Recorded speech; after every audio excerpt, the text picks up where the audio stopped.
Tonight, at a crucial moment for relations between Ottawa and Washington, Mark Carney names Canada's new ambassador to the U.S. Having some progress in this area, I think is absolutely critical for Carney. What Mark Wiseman brings to delicate trade talks and why his appointment, for some, is controversial. Heading into the holidays, Canadians are getting hit hard by the flu. I've had healthy patients like me end up in the ER. With cases higher than they've been in years, how can you protect yourself from the virus? Plus, a rising Canadian hockey star opens up about the tragedy that's shaped his young life. I've always wanted to help people, but it's so nice that I can go down this path, and it reminds me of my mom. Adrian gets to know Matthew Schaefer on the ice and off. From CBC News, this is The National with Lindsay Duncombe. Thanks for joining us. Adrian is away. At a time when the relationship between Canada and the U.S. is under its worst strain and upheaval in generations, Ottawa has named a new ambassador to Washington. Mark Wiseman is not from the political world, not a diplomat, but a financier, veteran of the investment giant BlackRock and the Canada Pension Plan, and also a close friend to Prime Minister Mark Carney, soon to be his man in Washington as Donald Trump pushes a renegotiation of the CUSMA trade agreement. Karen Paul's now on what we know about Wiseman and why his appointment has inspired confidence in some, and from others, serious doubts. There will soon be a new face at the Canadian Embassy in Washington. Outgoing Ambassador Kirsten Hillman's replacement, Mark Wiseman. It was kind of the worst-held secret for the past 2 weeks, but I think it's great that the Prime Minister has appointed someone in whom he has confidence and with whom he obviously has a strong personal relationship, as that will be really key in these negotiations. Wiseman has no diplomatic or government experience. He's a financier, but some say that may be a useful background for the task ahead. Having someone like Mark Wiseman who understands investment, and what we need right now is investment certainty out of these discussions, that's a great start. Wiseman has his work cut out for him. I'm a tariff person. I've always been a tariff. It's simple, it's easy, it's precise. U.S. President Donald Trump has imposed a range of punishing tariffs on Canada, and trade talks have stalled after Trump expressed anger at an anti-tariff ad the Ontario government ran in the U.S. When someone says, let's impose tariffs on... I think the most critical issue that Canada's facing is obviously our trade relations with the United States. Having some progress in this area, I think is absolutely critical for Carney. Century Initiative. Meanwhile, there are criticisms about some of Wiseman's ideas on immigration. He co-founded an organization with the goal of bringing Canada's population to 100 million people by the end of the century. It was Mark Wiseman, the Prime Minister's corporate crony, longtime Liberal elite, and head of the Century Initiative, whose stated mission is to triple the population of Canada to 100 million people. Lindsay, there is also deep concern in Quebec about Wiseman's appointment. Bloc Québécois leader Yves-François Blanchet describing it as an aberration and calling Wiseman himself hostile to Quebec's values. He's criticized supply management, something that's crucial to the province's dairy industry and something the Trump administration wants to negotiate. And Karen, Mark Wiseman starts this new job on February 15th. How quickly will he have to hit the ground running? Very quickly. Ottawa is formally starting trade discussions with the U.S. in January on the renewal of CUSMA, the Canada-U.S.-Mexico Free Trade Agreement. Meanwhile, Trump is facing midterm elections next year, where he could lose control of both chambers of Congress and his agenda. So, Lindsay, the clock is ticking. That is Karen Pauls in Washington. Court documents are revealing new details tonight about the deadly mass shooting at Australia's Bondi Beach, including about several bombs that did not go off. Sasha Petrusik walks us through the timeline being laid out. More than a week's worth of tributes are being swept from Bondi Beach by volunteers, but the grief lingers. This is a time for all of us to come together in a show of solidarity and in a show, of, hopefully, of peace. It comes as a new timeline of the attack, which killed 15 people, emerges through court documents. In October, police say the accused gunman, Sajid Akram, and his son Naveed recorded themselves combat training in rural Australia. 2 days before the mass shooting, CCTV cameras caught them in Sydney, surveying the scene. Then, on the day of the attack, they were seen leaving a rented guest house with what police allege are wrapped guns. They arrive at Bondi later, in a car decorated with Islamic State flags. On a pedestrian bridge, the two took positions, overlooking the crowd gathered at a Hanukkah celebration in a park nearby. Police say the gunman first lobbed 4 homemade bombs, which failed to explode. Then they opened fire. The father ended up killed by police. The son was arrested after being shot.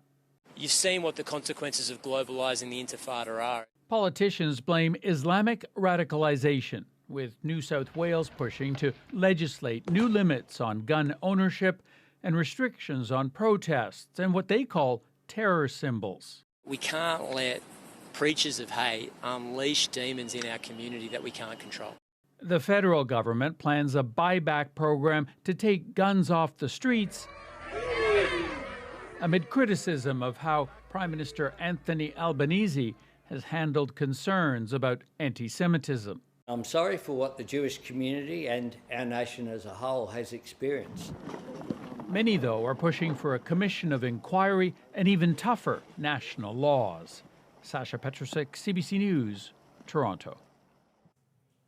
Back here in Canada, nearly 20 years after First Nations groups first filed a human rights complaint against the federal government, the Liberal government has outlined a new proposal to fix the on-reserve child welfare system.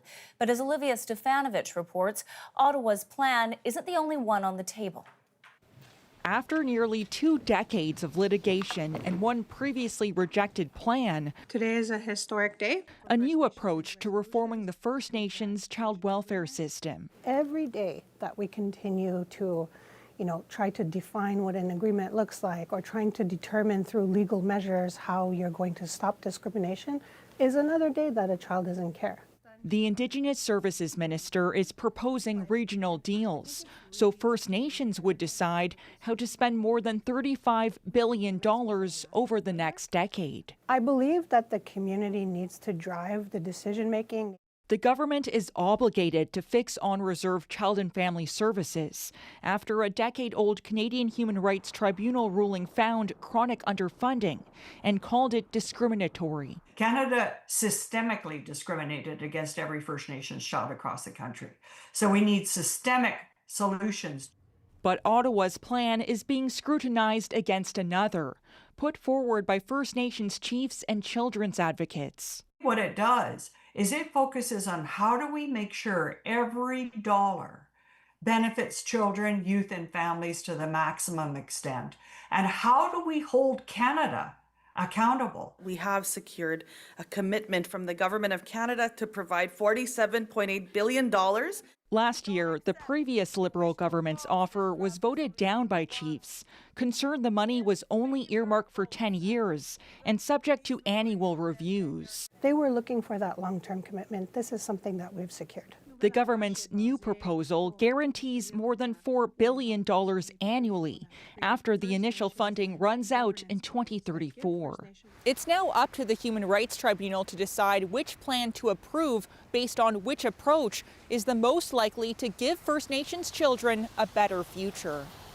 Olivia Stefanovich, CBC News, Ottawa. Alberta's election agency has approved a new question that could be put to residents in a referendum about separating from Canada. But any such vote is still a long way off.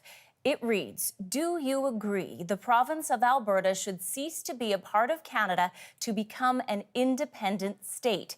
The Alberta Prosperity Project has 4 months now to collect 178,000 signatures to force the vote.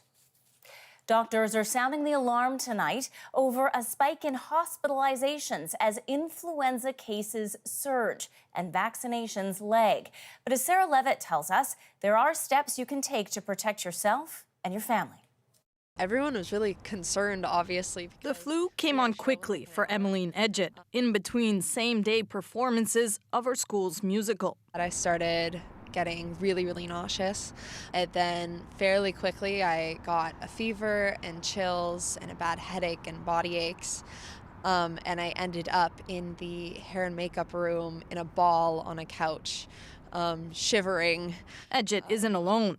According to Health Canada, 27.7% of influenza tests came back positive the week of December 7th, the highest rate in the last 3 seasons. This year in Canada, we saw an earlier start to the flu season and a pretty rapid rise in flu cases. So right now, we're really in the midst of it. In the Ottawa area, public health officials say 3 children between the ages of 5 and 9 died of flu-related complications in the first 2 weeks of December.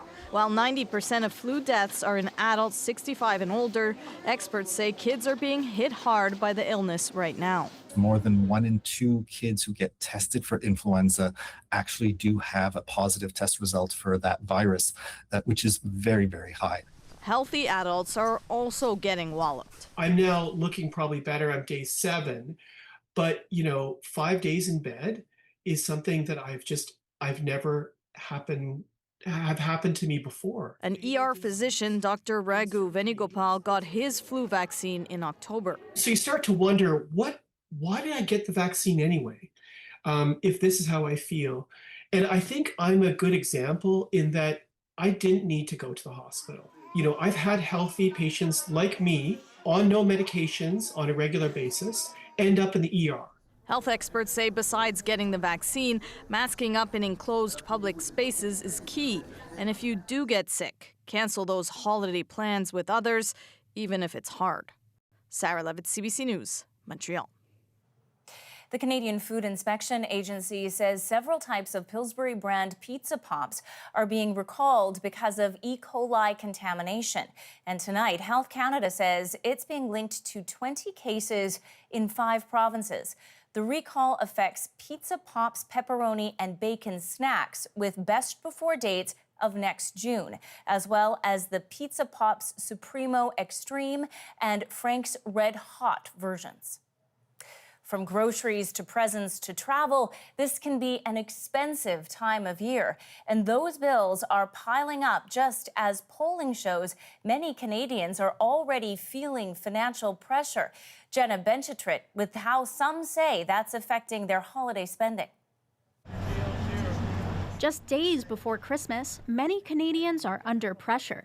Not just because of the long to-do list, but the cost of it all. I am not spending as much as last year, but I think that the gifts are more meaningful. I don't really buy for a lot of people anymore. You buy for your friends and maybe your nephews, but like some of your other family members, you're like, you can get some cookies this year. More than a third of Canadians recently surveyed by Angus Reid say they're financially worse off now than they were a year ago. And those facing higher financial stress are especially anxious about affordability. There are a lot of Canadians feeling a decent amount of financial pressure, whether it's from higher rents, higher grocery prices, mortgage payments, whether or not they feel secure, job security. They're worried about getting laid off or losing their job sometime in the near future. The Canadian economy has fared better than expected this year, with unemployment recovering, GDP boosted, and headline inflation under control. But consumers are still feeling unease from the U.S. trade war. They read it in the papers. They see it on the news, all the geopolitical issues, and they're saving more. They realize there could be a storm ahead. And that could mean cutting back on discretionary purchases. And the consumer is very deal-focused this year, even more than previous years, if that's possible. A strategy clearly playing out among last-minute Christmas shoppers. Really trying to look for a good deal, and that's what I'm prioritizing this year. Aiming to keep the joy of the season without adding to another financial burden for the new year. Jenna Benchetrit, CBC News, Toronto. Well, after more than 2 years of labor conflict, Canada Post and the union representing 55,000 of its workers have struck a pair of tentative deals. These agreements cover both the urban and the rural and suburban bargaining units. They include wage increases, enhanced benefits, and changes to the way weekend parcels are delivered. Workers will vote on the deals in the new year. And as for Canada's air travel industry, there is a flurry of contract negotiations on the horizon, which could mean more potential labor disruptions ahead in 2026. Anis Hadari now with why passengers might want to buckle up.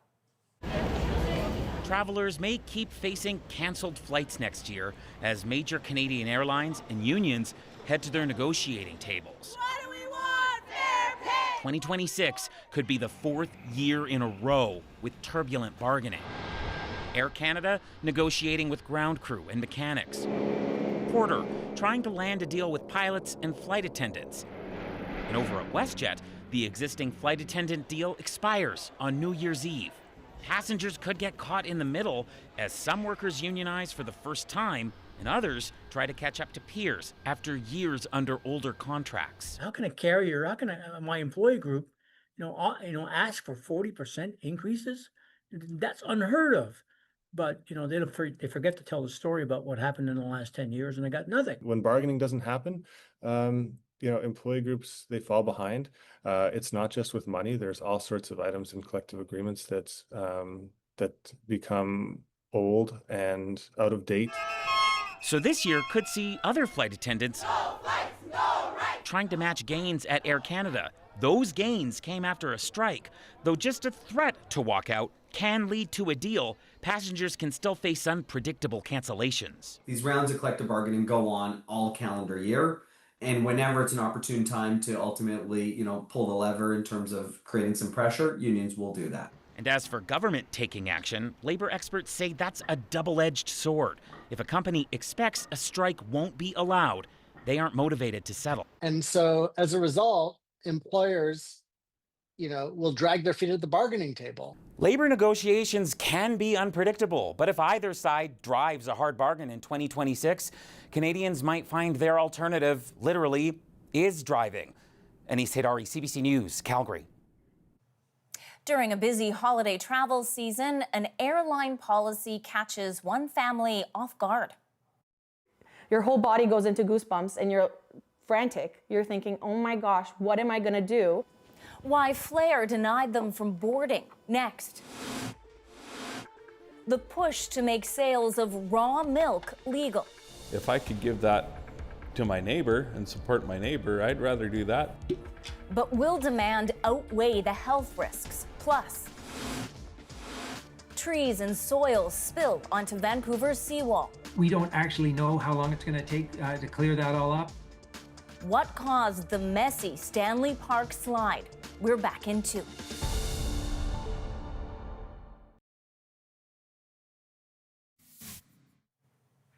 A section of Vancouver's Stanley Park Seawall is closed after a mudslide swept rocks, trees, and all kinds of debris onto the popular waterfront path late Sunday. The heavy rains we've had for the last 2 or 3 weeks has really done. It continues to erode the cliff edge and brings lots of mud and dirt and enhances the cracks in the rocks. Officials say it could take a few more days to do the cleanup and to assess the stability of the slope before reopening the trail. A BC woman is outraged tonight after her family and dogs were denied boarding on a Flair Airlines flight. The incident relates to passengers traveling with both infants and pets. As Tanya Fletcher tells us, the rules around it all are murky. Your whole body goes into goosebumps and you're frantic. You're thinking, oh my gosh, what am I going to do? Rebecca Colson describes the moment her family was blocked from boarding a Flair Airlines flight from Abbotsford to Toronto. She and her husband traveling with a baby and 2 dogs mid-December to spend the holidays with relatives. After a smooth check-in, they were suddenly denied boarding at the gate.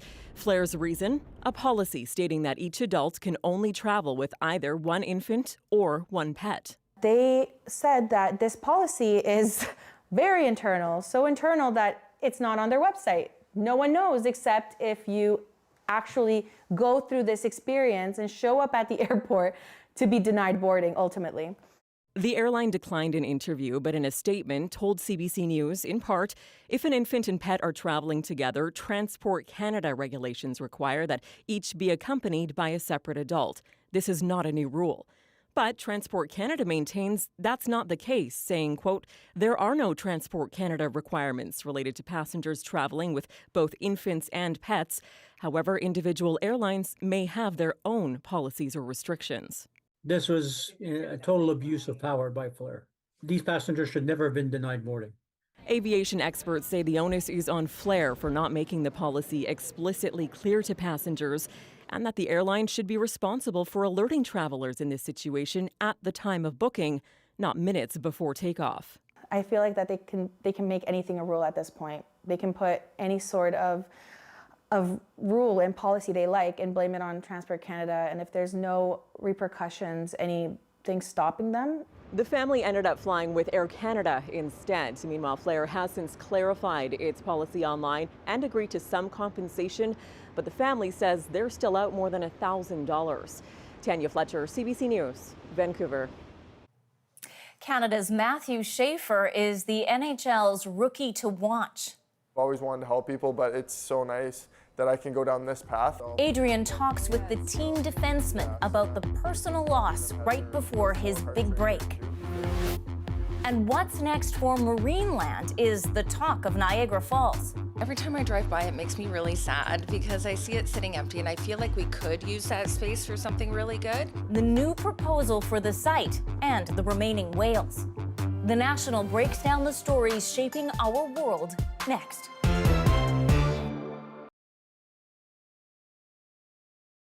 Parts of rural Alberta are trying to convince the federal government to legalize the sale of unpasteurized milk on farms.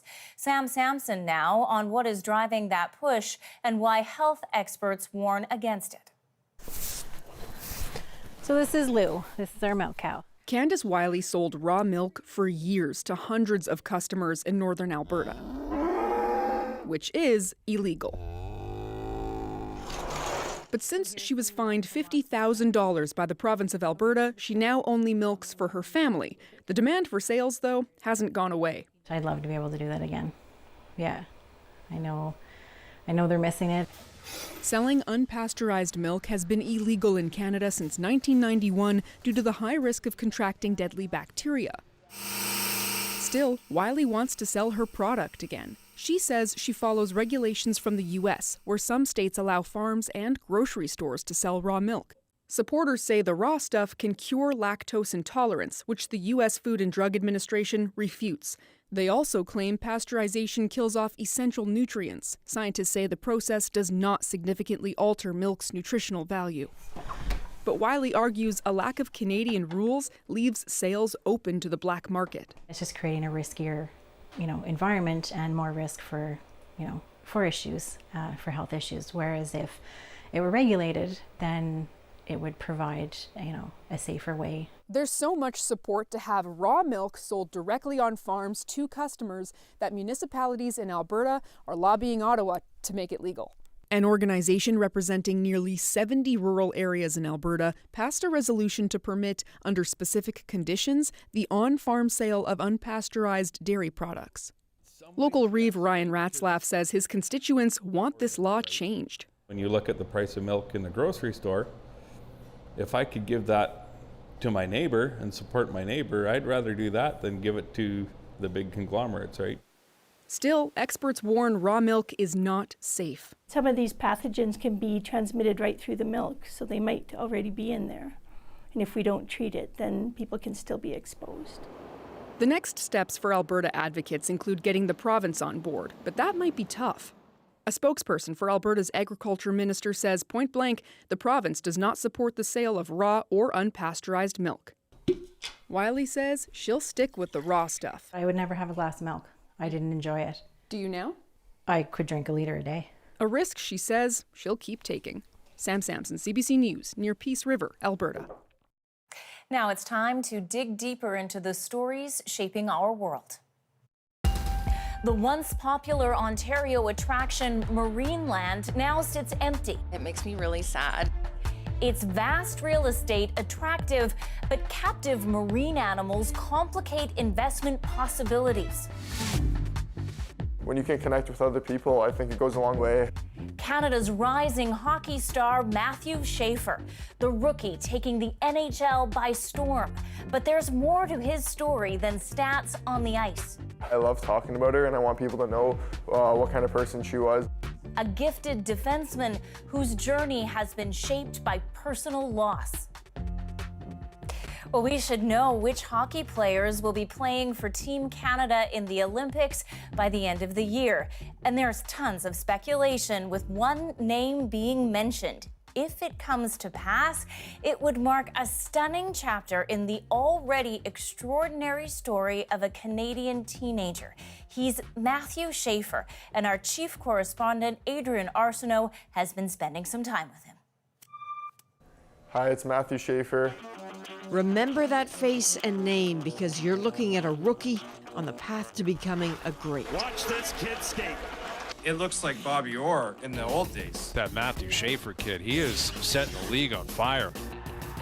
From the Erie Otters, Matthew Schaefer. He was still just 17 when he was the NHL's first overall draft pick in June, one of very few defensemen recently to earn that post. Number 48, Matthew Schaefer. Then, not long after his 18th birthday in the fall, now with the New York Islanders, Matthew Schaefer, the teen from Hamilton, Ontario, started setting records. It's Schaefer! The first pick has his first goal! Youngest defenseman in history with a multi-goal game. A multi-point game, and it's fourth. Youngest NHLer to ever score an overtime goal. Schaefer scores, and the Islanders win it in overtime. Oh, what a start for this kid. He took that one from Sidney Crosby, and heads up, Sid the Kid. There's a new kid on the ice, and make no mistake, he really is a kid. My New Year's resolution to learn how to do laundry and help my billet mom do it. Well, the NHL's best young player. Big expectations on such young shoulders. See, together we did it. Perfect. 2 to make sure. Then again, those shoulders have handled a lot. I got a couple necklaces on that are pretty cool. There's actually a picture of me and her on the back of it, and then it says "Love you" in her writing. Can I see? Yeah, you can see, yeah, for sure. So, yeah, can you see it? It's etched in there. Yeah, so then it says "Love you," and then it has her, 4 hearts right there too, because that's on her tombstone. It's like represents her family. He's talking about his mom, Jennifer Schaefer. She died in February of 2024 of breast cancer. Matthew was just 16. A dizzying loss for the whole family, then and now. How you doing? It's so good to see you. How's everything? One weekend in November on Long Island, the whole Schaefer clan, cousins and all, came to see I like him. the jersey. I haven't seen you in so long. I know, man. What are you doing after? You want to come play some PGA at Marty's? Not just because it was a big game. Let's see your smile. But because it would have been Jennifer Schaefer's 58th birthday. 3, 2, 1. So many of us, if not all of us, have been impacted by cancer on some level. It is also the day the New York Islanders held their Hockey Fights cancer game. Matthew has a routine, a chat in his mind with his mom before every game. What a chat on this day. Can you tell me a little bit about her? You're okay talking about her, right? 100%, yeah. I love talking about her, and I want people to know what kind of person she was. She was always looking to just do stuff for her family, even though she should have just been resting on the couch. And she'd have her treatments, and then she'd want to do anything for me. And I'm like, Mom, you got to just, chill. She probably would have won a net for us and played as she's getting her treatment done, because she would have done anything for us. Did you catch that last bit about his mom, Jennifer, in net? It's a favorite memory. She'd always put on the pads. She'd have to stuff cushions in the hockey pants for extra padding, because we'd always shoot at her legs, and she would get bruises and things like that. When Matthew says we, he means he and his big brother Johnny. Here this weekend with their dad Todd. As a dad, I'm fortunate the way he rationalizes things. It's not me telling him or Johnny saying this is how you have to feel. He just is very positive. He knows he didn't want his mom suffering. Whereas Johnny and I are, you know, we were more bitter and why me, why this and that. So everyone has been talking to Matthew today in particular about his mom, but it's your mom too. Jennifer was your wife. This would have been her birthday. How are you two holding up? You know what? I miss her the same yesterday as I did today, as I will tomorrow. Yeah, no, it's the exact same for me. It's just, you see how good he's doing. You can't tell me that she's not with him, right? You have to believe that. But the thing that makes it the hardest is, like, you realize how much she truly is missing. Like, you think about how she would react with his first goal, the draft, you know, seeing all the fans, seeing all the kids come up to him. Those are some of the things that you think back and you're like, boy, she'd love this. No kidding. Appreciating the now is about understanding the then. Matthew's first terrible loss came in December of 23 when he was playing with the Erie Otters. Emily Matson, the mother of the family he was living with, died. Just a few months later is when his own mom, Jennifer, died. Schaefer with a chance, shoots, Schaefer went down hard into the end boards, and he is slow to get up. Then a year ago, a devastating collarbone injury that kept him off the ice for months. This all could have stolen his spirit and made NHL teams nervous to draft him. Matthew Schaefer. Instead, the New York Islanders made his dream come true. He's got it all. What a great moment for the Islanders to try to get this franchise rebooted. What Todd and Johnny did not expect were the respectful touches the Islanders made to honor Jennifer as well. On the jersey, there was the cancer ribbon, and then underneath, on his neck, basically on the jersey, it said JS, and for my mother's initials. What a moment as he kissed the ribbon on his sweater and he just lost it. I think that's where the floodgates really opened, when he realized, oh, it's almost like mom's not here. It's heightened emotions when all these positive things happen, because you realize who's not there to witness it. What are you feeling right now? What's going through your heart? Yeah, I think it's just my mom, for sure. I miss her a lot, and I wish she could have been here today. She's got it for But seeing him break down like that, like, I had not seen him cry like that, maybe ever. Ever. Yeah. Ever. Yeah. So I think it was a combination of, wow, what a spectacular day this is, and wow, she's not here, and, you know, everything all at once. And wow, finally he let it go. Yeah. Yep. Yep. Now it's official. Perfect. Welcome to the Islanders. Thank you. When it came time for Matthew to sign his contract, he made a point to do something he's done regularly since his mom died. I'll meet all you guys. I'm Matthew. Meeting with bereaved children, inviting them to share in that moment and at the same time share their grief. If you guys want to tell me a bit about your guys' stories, I'd love to. We can relate. You know, there's kids that are so young. Something Matthew finds helps him too. I've always wanted to help people, but it's so nice that I can go down this path, and, you know, it reminds me of my mom, and I know she'd be super proud. Obviously, I think at the start it's, you know, very sad, but I love to talk out about it. I think a lot of people are going through the same thing, so when you can connect with other people, I think it goes a long way. Flair back, Schaefer shot, score! The on-ice moments now all about proving the Schaefer gamble was a good one. Schaefer here. And so far, so great. Aside from his records, he gets big ice time, routinely more than 25 minutes a game. That doesn't happen unless the coach trusts you. He's part of the team. Patrick Waugh seems to. At first, we were like, okay, we're going to take our time. We're not going to, you know, force things. But it's impressive the way he's playing. The way he's playing is, I feel like it's almost like contagious to our group. Patrick Waugh knows a thing or two about a rookie season. You might remember him as St. Patrick, the goaltender who led the Montreal Canadiens to a Stanley Cup in 1986 at just 20 years old. When I was young, that's the first thing my dad wanted to make sure is we had quality people around us, and I think that's what Schaefer has. Indeed he does. My New Year's resolution will be to learn how to do laundry. Remember that New Year's resolution, learn to do laundry to help out his billet family? That would be the Martins. Matt Martin, the former Islanders forward who retired last year and is now a special assistant to the general manager, his wife Sydney, and their 4 kids. The joke around the rink, 4 kids wasn't enough for the Martins, so they took in a 5th. This idea of staying with Matt Martin, were you nervous at first? I think from day one, I got super close with him. Honestly, he was kind of like an older brother, older dad figure for me. So whether we're wrestling or, you know, chirping each other, doing things like that. It makes me feel at home, and their family's awesome. Hey, Winnie. Yeah. You can't get me. We're good with that. Yes, I can. I love playing with their kids. I mean, whether it's, you know, just messing with them or, you know, doing little things. Sometimes they got me dressing up. Sometimes they got me chasing them all over the house. When you're dressing up, what do they make you wear? So Winnie is the oldest. She loves to be Elsa. For me, I'm always someone that's pretty low down there and, you know, not as important as Winnie. I'll get whatever they tell me to be. So I just listen to the princess. I'll see you guys at home. We're gonna see you at home, okay? Love you guys.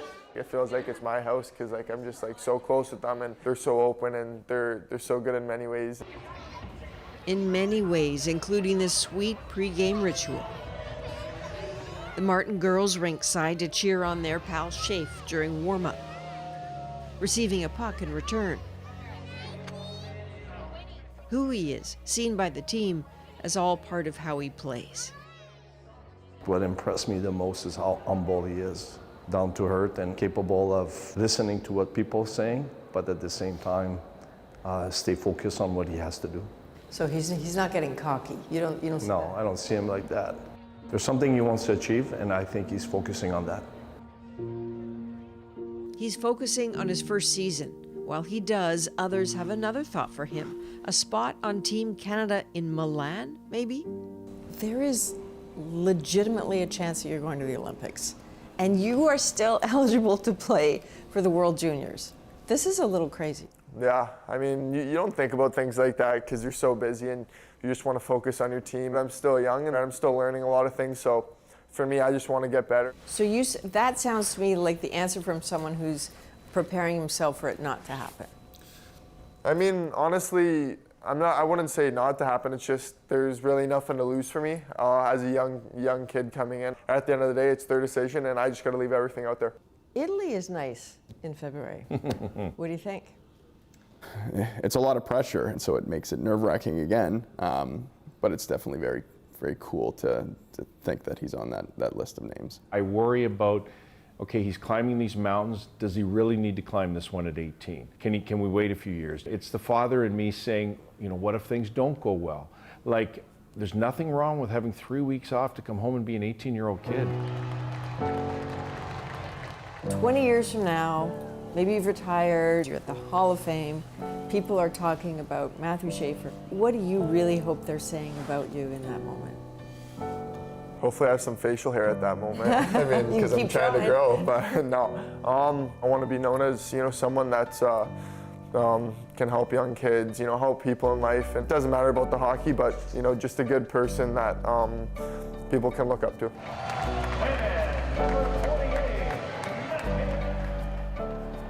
A rookie on the road to something bigger, and already, a young Canadian his country can be proud of.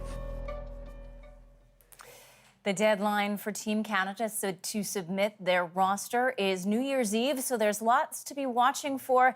Adrian asked the New York Islanders head coach Patrick Waugh how he would feel about Matthew playing in the Olympics, and he was supportive of the idea, saying it would be great for Matthew to be around potential mentors like Sidney Crosby.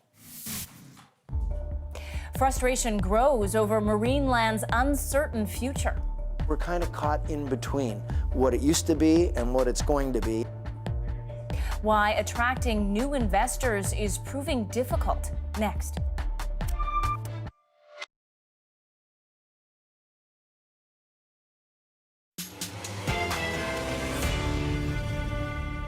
A U.S.-based company is proposing a lifeline for Ontario's now shuttered Marineland.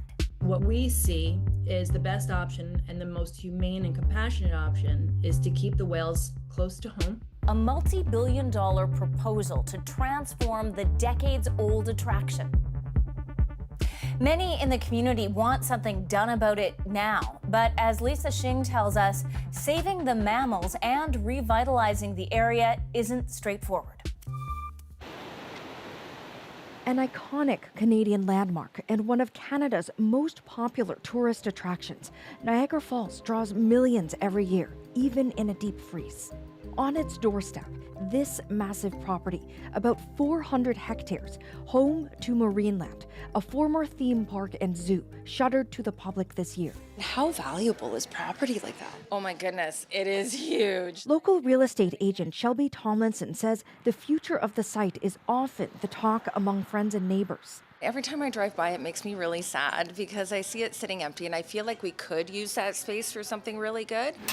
It seems almost everyone at this local diner has an opinion on the space. After all, for close to 60 years, it was a major driver of the local economy, a destination for visitors featuring whales, dolphins, sea lions. Many have a personal connection. Yeah, I worked there for 2 summers growing up, so I do have some memories. I think they should do something to give the residents or the kids of Niagara Falls jobs like it used to do for us. That's what they need here, is something that's going to draw more tourists in.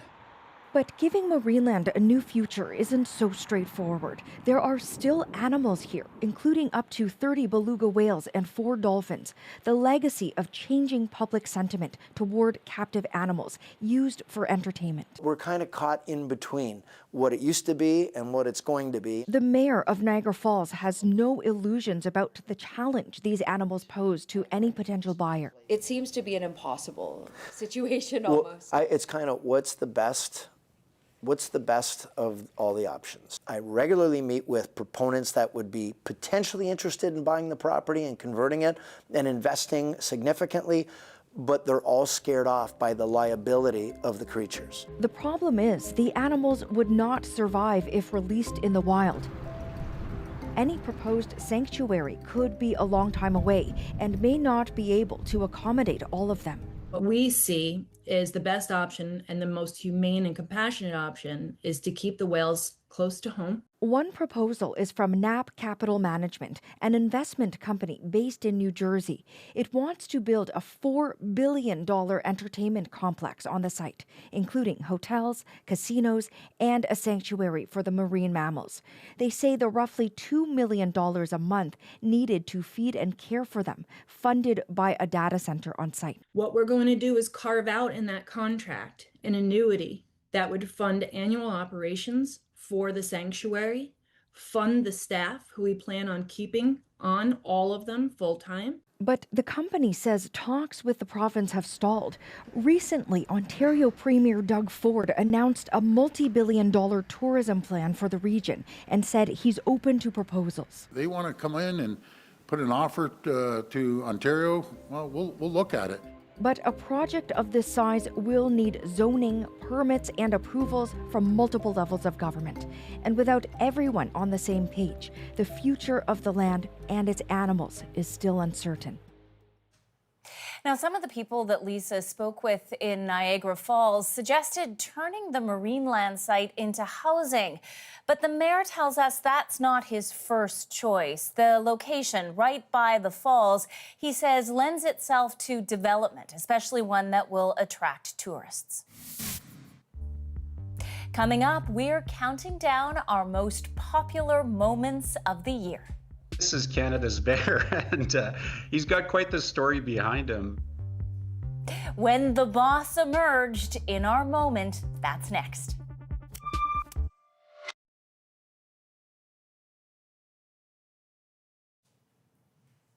The National is bringing you a countdown of the most popular moments from the last year. We call it the 12 Days of the Moment. Many bears get featured, but none more famous than the boss. His annual awakening makes our moment.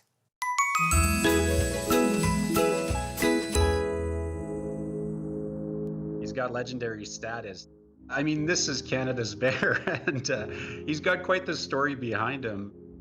Parks Canada caught some images on one of their trail cameras. The boss has awakened and just emerged from his hibernation, and it's a sign of spring that the bears are coming out. And we have to remember that as these bears emerge, they are food stressed. Bears like this are so important to the survival of the species that we have to be respectful and remember we're in their habitat, not in ours. Last fall, the boss came and visited me in my yard. And when he does look into my lens, I can tell that there's a big story there. He's fathered over 50% of the cubs in the Bow Valley out here. He's been struck by the train and survived. He's probably Canada's most famous bear.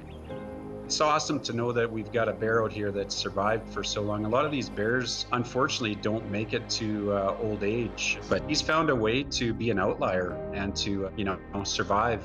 We only have 65 grizzlies documented in Banff National Park. So every bear is so important, especially a dominant male like this. Really is a rock star of Canada. Now, the boss is so famous, he actually has fan pages on the internet. I checked them out today. There was a post wishing him a peaceful sleep. He's got a few more months to keep hibernating before it's time to emerge again. From all of us at The National, thank you for being with us. I'm Lindsay Duncombe in Vancouver. Take care.